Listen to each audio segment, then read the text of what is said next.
ہو اسلام کے اندر اس کا کوئی تعلق نہیں ہے اسلام سے، اس کا شریعت سے کوئی تعلق نہیں ہے، اس کا قرآن سے کوئی تعلق نہیں ہے، اس کا حدیث سے کوئی تعلق نہیں ہے، یہ امیر المومنین عمر بن خطاب رضی اللہ تعالی عنہ کا معمول ہے، جو اتنے بڑے صحابی ہے کہ پیغمبر عربی صلی اللہ علیہ وسلم نے ارشاد فرمایا لو کان بعدی نبی لکان عمر، اگر میرے بعد کوئی نبی ہوتا وہ عمر ہوتے۔ اتنے بڑے خلیفہ ہو کر کے نمازوں کا اہتمام ہے اور ہمارے بس میں کچھ بھی نہیں ہے، لیکن بے نمازی بنے ہوئے ہیں، ایک وقت کا نمازوں کی فکر نہیں ہے، صبح سے لے کر کے شام تک مسجد سے آواز لگائی جاتی ہے، ندا لگائی جاتی ہے اور اسے پکارا جاتا ہے حی علی الصلاۃ حی علی الفلاح، آؤ نماز کے طرف، آؤ کامیابی کے طرف، لیکن ہمارے کانوں میں جو تک نہیں رہتا ہے۔ ہم ہوٹلوں میں بیٹھے ہوئے ہیں، ہم اپنی دکانوں میں بیٹھے ہوئے ہیں، ہم غیبت میں مشغول ہیں، ہم چغل خوری میں مشغول ہیں، ہم تمام چیز کریں گے لیکن ہمیں توفیق نہیں ہوگی کہ ہم آ کر کے مسجد میں 2 رکعت نماز پڑھ لیں۔ جس کا کھاتے ہیں، جس رب نے تمہیں کھلایا ہے اسی کی نافرمانیاں کرتے ہیں اور اسی کے سامنے انسان سجدہ نہیں کرتا ہے۔ سجدہ سے الحمد للہ نحمده ونستعینه ونستغفره ونؤمن به ونتوکل علیہ ونعوذ باللہ من شرور انفسنا ومن سیئات اعمالنا، من يهده الله فلا مضل له ومن يضلل فلا هادي له، ونشهد أن لا إله إلا الله وحده لا شريك له، ونشهد أن سيدنا وسندنا وحبيبنا ومولانا محمدا عبده ورسوله، أعوذ بالله من الشيطان الرجيم، بسم الله الرحمن الرحيم، يا أيها الذين آمنوا استعينوا بالصبر والصلاة إن الله مع الصابرين، وقال النبي صلى الله عليه وسلم من ترك الصلاة متعمدا فقد كفر، وقال النبي صلى الله عليه وسلم أول ما يحاسب به العبد يوم القيامة الصلاة، أو كما قال عليه الصلاة والسلام۔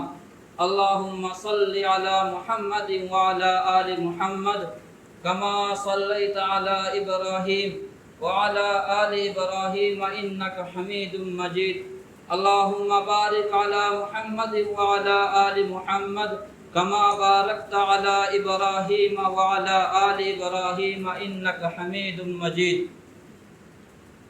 سامعین محترم، عزیز بزرگوں، ساتھیوں، آج جس موضوع پر بات کرنی ہے وہ کسی انسان سے وہ بات چھپی ہوئی نہیں ہے، اس کا تعلق نماز سے ہے۔ نماز تمام عبادات میں اہم ترین عبادت ہے۔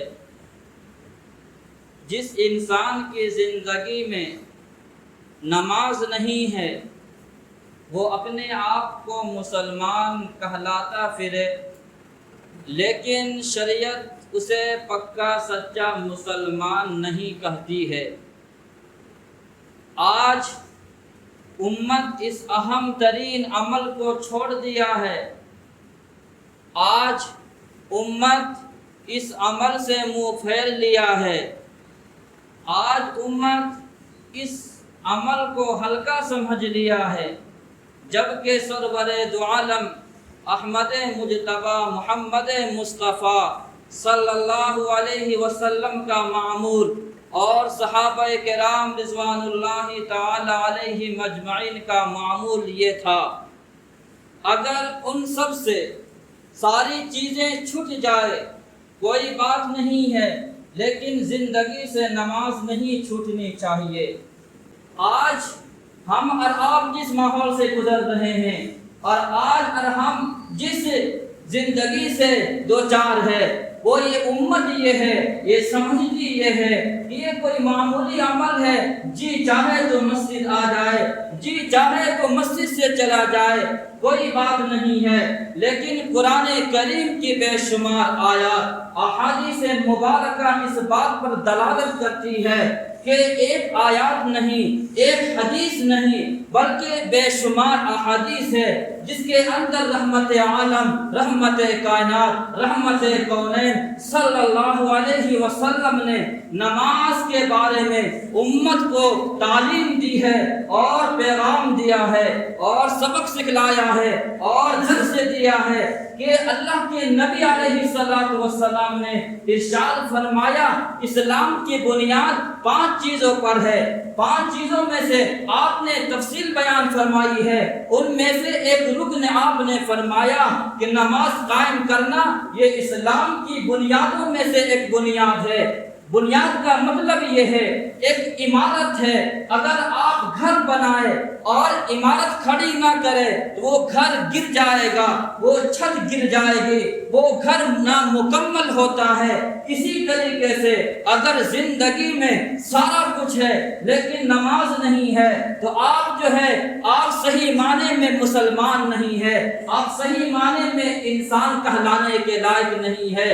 اگر کوئی انسان یہ دعویٰ کر لے کہ میں بہت بڑا اللہ کا ولی ہوں لیکن زندگی میں نماز نہیں ہے، وہ ولی نہیں ہو سکتا ہے۔ اگر کوئی اپنے آپ کو یہ کہہ دے میں کتب الابدال ہوں لیکن زندگی میں نماز نہیں ہے، وہ کتب الابدال نہیں کہلا سکتا ہے۔ اگر کوئی اپنے آپ کو امام کہہ دے لیکن نمازوں کا اہتمام نہ ہو، وہ امام کہلانے کا حقدار نہیں ہے۔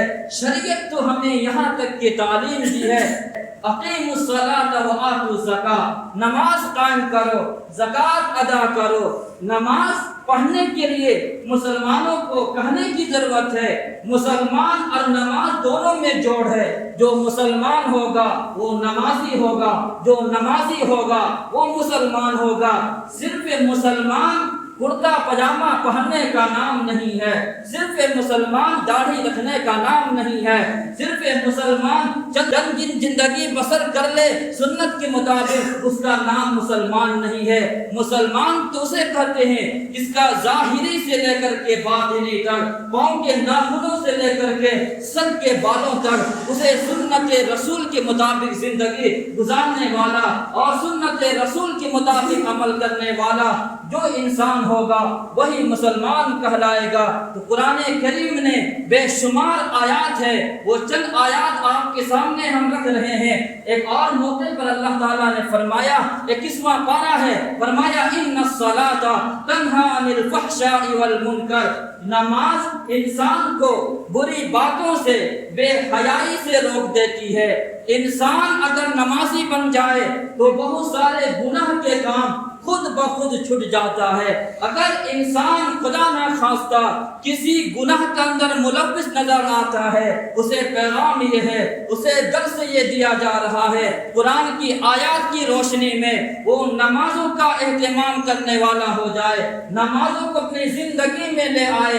کتنا بڑا گناہ گار کیوں نہ ہو، کتنا بڑا گناہ وہ کیوں نہ کرتا ہو، لیکن اگر نماز کو جس طریقے سے پڑھنی ہے اس اندازے سے اگر کوئی پڑھتا ہے تو یہ بات کہی جا سکتی ہے، رب کعبہ کی قسم کھا کر کے یہ بات کہی جا سکتی ہے، اسے یہ گناہ جو ہے، یہ نماز جو ہے گناہ سے روک دے گی اور وہ انسان گناہ کبھی بھی نہیں کر سکتا ہے۔ اور یہ بات قرآن کی آیات کے تحت میں بتا رہا ہوں۔ ایک شخص آیا جناب رسول اللہ کے پاس آ کر کے شکایت کی کہ ایک شخص نماز بھی پڑھتا ہے اور رات میں چوری بھی کرتا ہے، یہ نمازی کیسا نمازی ہے؟ سرور دو عالم صلی اللہ علیہ وسلم نے کیا جملہ ارشاد فرمایا، فرمایا ان قریب یہ نماز اسے برائی سے روک دے گی، ان قریب یہ نماز اسے بے حیائی سے روک دے گی، ان قریب یہ نماز اسے فحش کاموں سے روک دے گی۔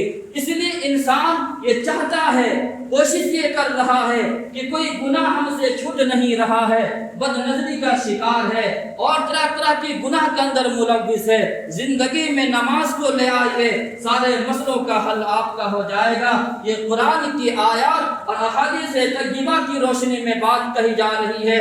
سرور دو عالم جناب رسول اللہ صلی اللہ علیہ وسلم تو نمازوں کا اہتمام اس قدر فرماتے تھے، جب آپ دنیا سے تشریف لے جا رہے ہیں، آپ کے پاؤں اٹھ نہیں رہا ہے، آپ چلنے کے قابل نہیں ہے، پاؤں کے اندر طاقت نہیں ہے، لیکن آپ نے نماز چھوڑ دی ہو، ایسا نہیں ہے۔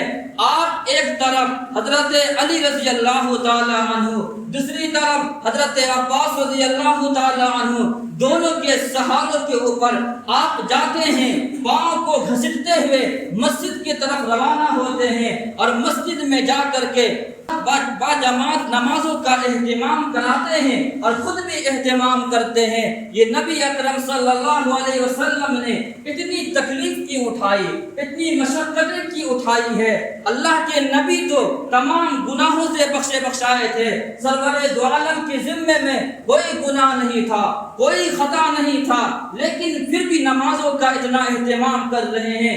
آخر وجہ کیا ہے؟ آخر سبق کیا ہے؟ آخر ریزن کیا ہے؟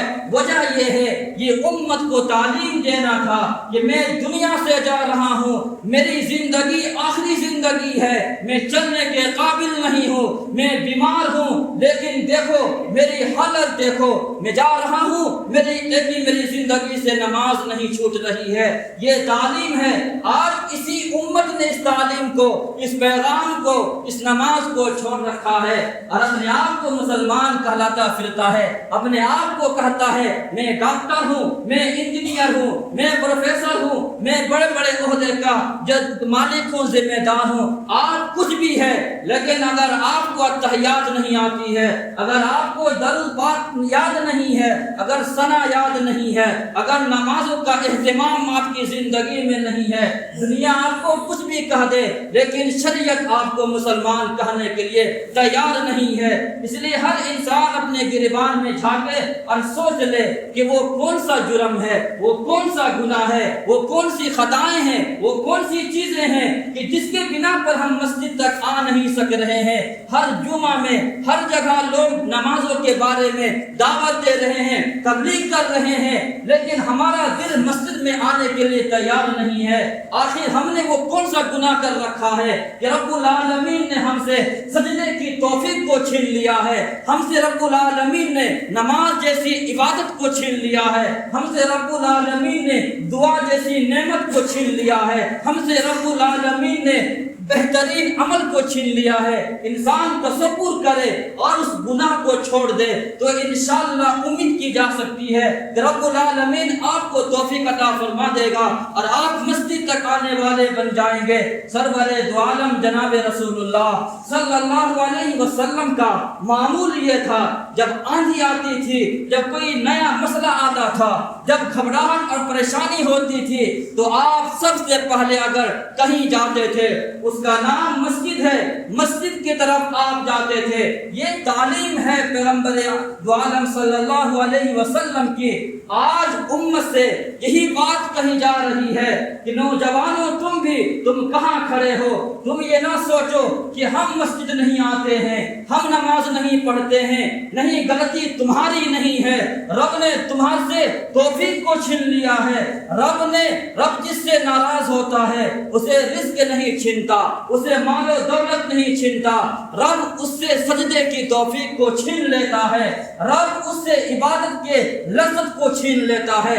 رب العالمین ایسے شخص کو اپنے دربار میں آنے کی اجازت نہیں دیتا ہے۔ اس لیے آپ یہ نہ سمجھے ہم مسجد میں نہیں آتے ہیں، نہیں، آپ کو رب العالمین نے اپنے دربار میں بلایا نہیں ہے۔ آپ نے جرم کون سا کیا ہے، آپ نے گناہ کون سا کیا ہے کہ رب العالمین نے اپنے گھر میں آنے کی اجازت نہیں دی ہے۔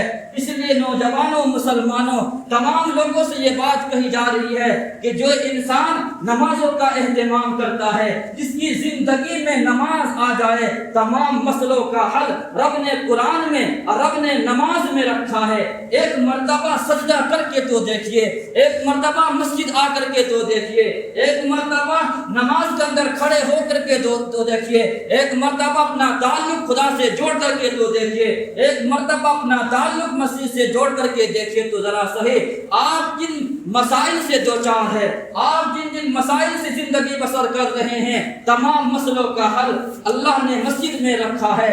جس کی زندگی میں نماز آ جائے اسے سکون مل جاتا ہے، جس کی زندگی میں نماز آ جائے اسے امن مل جاتا ہے، جس کی زندگی میں نماز آ جائے اس کے گھر میں برکتیں آ جاتی ہے، جس کی زندگی میں نماز آ جائے وہ لوگ کبھی پریشان حال نظر نہیں آتے ہیں۔ حضرت امیر المومنین عمر بن خطاب رضی اللہ تعالی عنہ کتنے بڑے جلیل القدر صحابہ ہیں، ان کا معمول یہ تھا، ان کا دستور یہ تھا، جب آپ نے اپنے حاکموں کو، گورنروں کو جب آپ نے پیغام لکھا، جب آپ نے خطوط بھیجا ہے تمام گورنروں کے پاس، تمام وزیروں کے پاس آپ نے جو خط لکھا ہے، تو آپ نے یہ نہیں پوچھا کہ تمہارا جو ہے سرحدوں کا معاملہ کیا ہے، تم کس طریقے سے اپنے معاملات کو دیکھ ریکھ کر رہے ہو، تمہارا ٹیکس کہاں سے آ رہا ہے، تمہارا جزیہ کہاں سے آ رہا ہے، تمہارا تعلقات کیا ہے نہیں ہے۔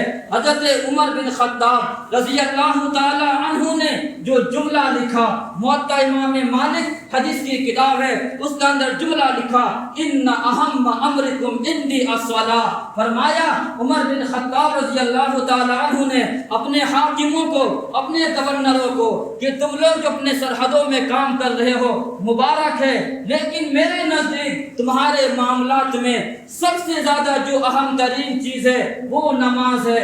تم لوگ اگر نماز کا اہتمام کر رہے ہو تو تمہاری زندگی کے اندر کامیابی ہے اور تم نے دین کو قائم کر لیا ہے، اور جس نے نماز کی حفاظت نہیں کی ہے، نماز کو نہیں پڑھا ہے، اس نے دین کی حفاظت نہیں کی ہے، اس نے دین کو ڈھا دیا ہے۔ یہ عمر بن خطاب رضی اللہ تعالی عنہ کا جملہ ہے کہ انہوں نے اپنے حاکموں سے، وزیروں سے، گورنروں سے، اپنے ماتحتوں سے یہ نہیں لکھا کتنا پیسہ آ رہا ہے، آمدنی کا ذریعہ کیا ہے، انہوں نے جو جملہ لکھا یہی لکھا ہے کہ تمہارے معاملات میں سب سے اہم ترین اگر کوئی چیز میرے نزدیک ہے وہ نماز ہے۔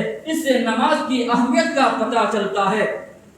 حضرت عمر بن خطاب رضی اللہ تعالی عنہ کا خود عمل دیکھیے، ان کی شہادت ہوتی ہے۔ ابو اللؤلؤ فیروز مجوسی نے جب ان پر وار کیا، آپ بے ہوشی کے عالم میں ہیں، آپ بے ہوش گرے ہوئے ہیں۔ جب نماز کا وقت آیا، خادم نے پوچھا کہ امیر المومنین نماز کا وقت ہو گیا ہے، فرمایا جب ان کی ہوش آتی ہے، فرمایا جی ہاں، لا حظ فی الاسلام لمن لا صلاۃ لہ، جی ہاں نماز تو پڑھنی ہے، نماز پڑھیں گے، ہاں ہاں جس جو انسان نماز نہیں پڑھتا ہے اسلام کے اندر اس کا کوئی حصہ نہیں ہے، نہ جو انسان بے نمازی ہو اسلام کے اندر اس کا کوئی تعلق نہیں ہے اسلام سے، اس کا شریعت سے کوئی تعلق نہیں ہے، اس کا قرآن سے کوئی تعلق نہیں ہے، اس کا حدیث سے کوئی تعلق نہیں ہے۔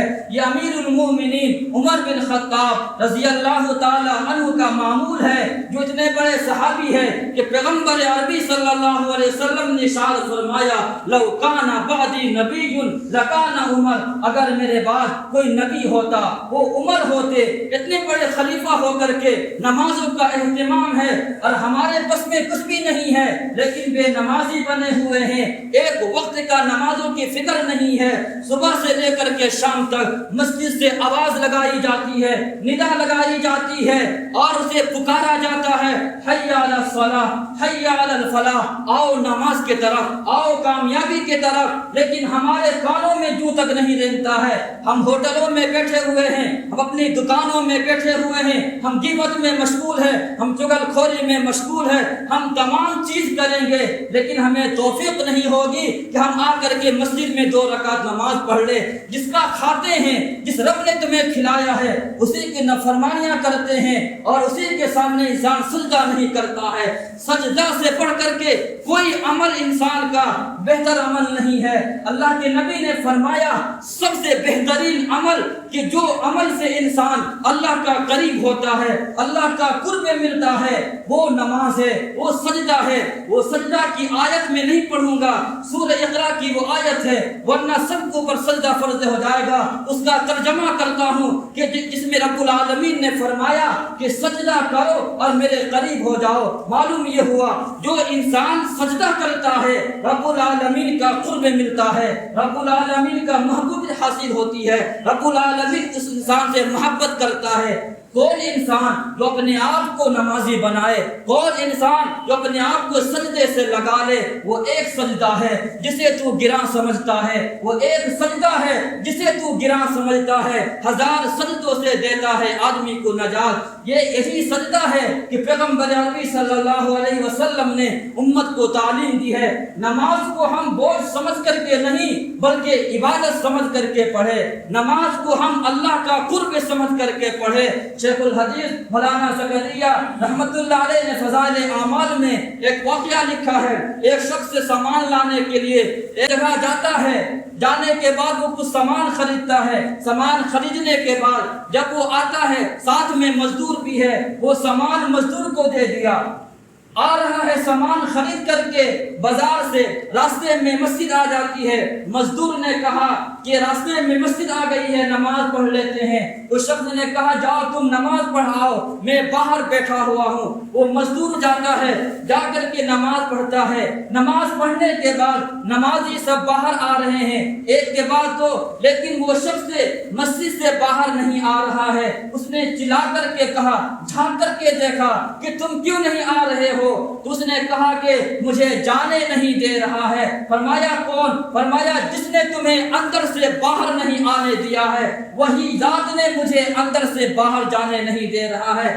اللہ رب العالمین جسے توفیق دے دے سجدے کی, جسے توفیق دے دے نمازوں کی, جسے توفیق دے دے دعا کی, وہ انسان کبھی بھی مسجد سے بھاگتا نہیں ہے, کبھی بھی وہ اپنی نگاہ گھڑی پر نہیں لگاتا ہے, کبھی بھی وہ انسان یہ نہیں دیکھتا یہ بوجھ ہے, یہ فلاں چیز ہے. اس لیے گزارش یہی ہوگی اپنی زندگی کے اندر نمازوں کے اہتمام کرنے والا بن جائے, اپنی زندگی میں لاپرواہیوں کو چھوڑ دے. اور آج کا مسلمان ان سب چیزوں کو ہلکا میں نہ لے کہ نماز پڑھیں گے نہیں پڑھیں گے, من کیا مسجد میں آ گئے, من نہیں کیا مسجد سے باہر چلے گئے ہیں. ایسا کام نہیں چلے گا. مسجد کیوں بنائی جاتی ہے؟ مسجد کا انسان کا دیکھ ریکھ کرنا, اپنا تعلق مسجد سے جوڑنا.